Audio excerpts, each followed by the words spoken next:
Good morning. Today we're looking at a Frateschi RS3, ALCO RS3. Actually, this one was made, well, purportedly made in the Montreal Locomotive Works in Canada. So she's a Bobo 1600 horsepower V12 4-stroke diesel. They were manufactured between 1950 and 1956. And that was the end of steam in America and the commencement of the dieselisation era. 1,418 were produced and 48 were sent to Brazil. And they remained in service down there for several decades. These were to provide competition to the GP7s, which were introduced in 1949. So in 1952, the Brazil Railway Company, Estrada de Ferro Central do Brazil, sorry if I've butchered any of that pronunciation, purchased 46 RS3s from the Montreal Loco Works. And, this one's in the Paulista livery, which isn't too bad really. It's a bit of paintwork.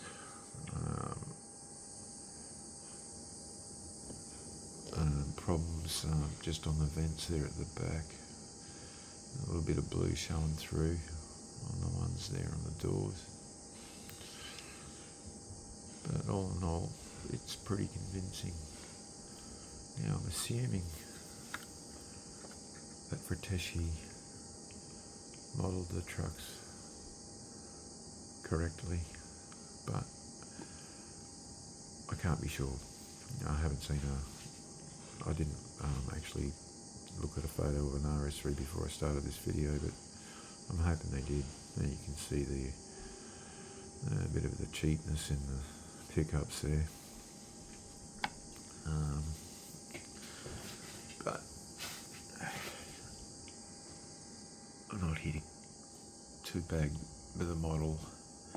I just wanted to have one that was a little bit more accurate, and I'll just slip this one in for a minute. And the trying attempt at the RS2, which there you go. There's a Trans-Australian one. If you want to see a really good one of these, David Atkins showed one on his channel on Trains on Tuesday, just last week before. It's in almost pristine condition. Mine's a bit beat up. Anywho, back to it. Now I've read on a few forums that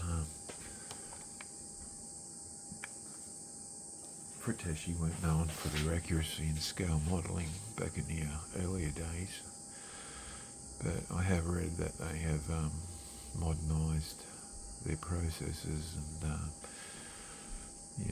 they're making an attempt to be a bit more true to the scale. We're 187 AA. I'm hoping this is. It looks to be. I'll get rid of that box out of the way. I'll just give her a bit of a spin. Is it going to spin? Yeah, it will. I'll just put it back in the middle a bit, just to show you. So we got plastic handrails all around, and that's a plastic horn on the roof. And I put that KD coupling on. They come with European couplings. It's not an unattractive livery, and I do have a soft spot for the RS3s. I just like the way it looks. It's a curved design more than that harsh box rectangle squareness that you get these days, but it just comes down to artistic taste, I suppose. But anyway, you can upkit these. You can, so I believe, or I've read on a few forums whether you can buy, you know, the handrails and horn and things like that to replace. That's why my handrails are just tacked on quite loosely at the moment. But they should stay on for the purposes of this video. So yeah, what do you get in there? It's a 3-can motor. It's a dual drive. Both bogies have the oh gosh, got momentary mind blankness there. Sorry. The axles come from both ends of the motor, and it's dual flywheel. So she's yeah, not too bad. Anyway, I'll just show you how she runs. Wrap this up. So we'll just give her a little bit of power. This has only run about 4 or 5 laps on the track. It's not even run in, so to be fair, I suppose you're supposed to run these things for about half an hour, but it's not too bad a commencement speed.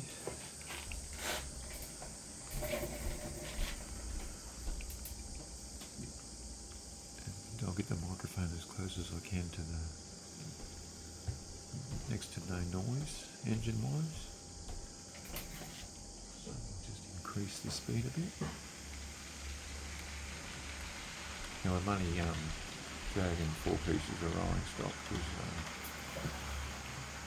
I just wanted to get this done without starting to go through boxes looking for appropriate rolling stock.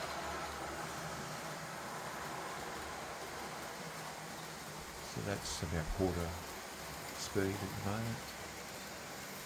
And that's probably a realistic speed for these.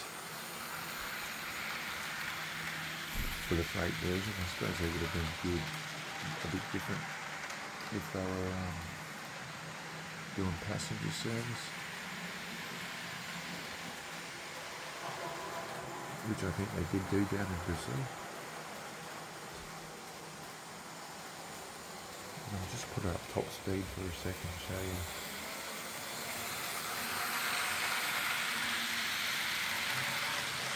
She's a pretty smooth loco.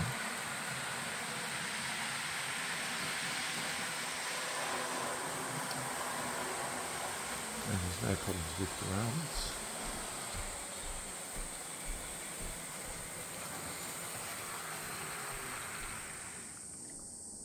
So as far as being a good performer, well, so far, so good.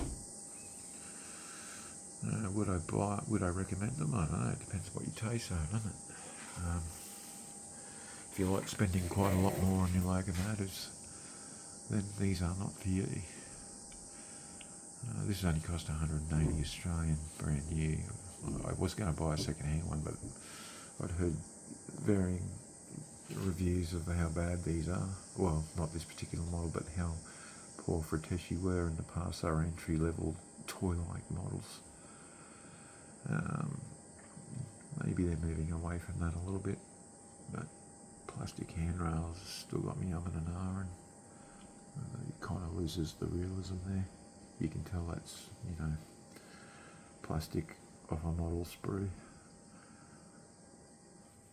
But I do have plans on upkitting this to try and make it look like a really good model. Anyway, I'd be interested to see what you think.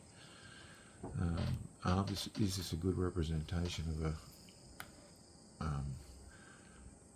a true RS3? I have no idea, but I hope it is. Yeah, there's a bit that could be done with this to make it look a little bit more convincing. But yeah, I must show you the fan there. She's painted silver. It's probably one of the great attractions. Like the grill's real. It's casting a shadow there, but yeah, they went and cheapened it by putting an unconvincing looking fan painted silver in there, so yeah. I suppose you can muck around and change that up a bit. Bit of weathering. Going out of focus, and that horn there, that plastic horn, well, that's an easy replacement. And yeah.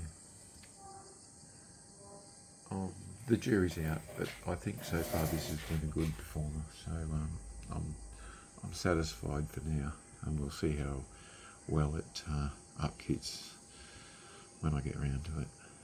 Anyhow, I hope you found this a bit interesting. I'll see you later.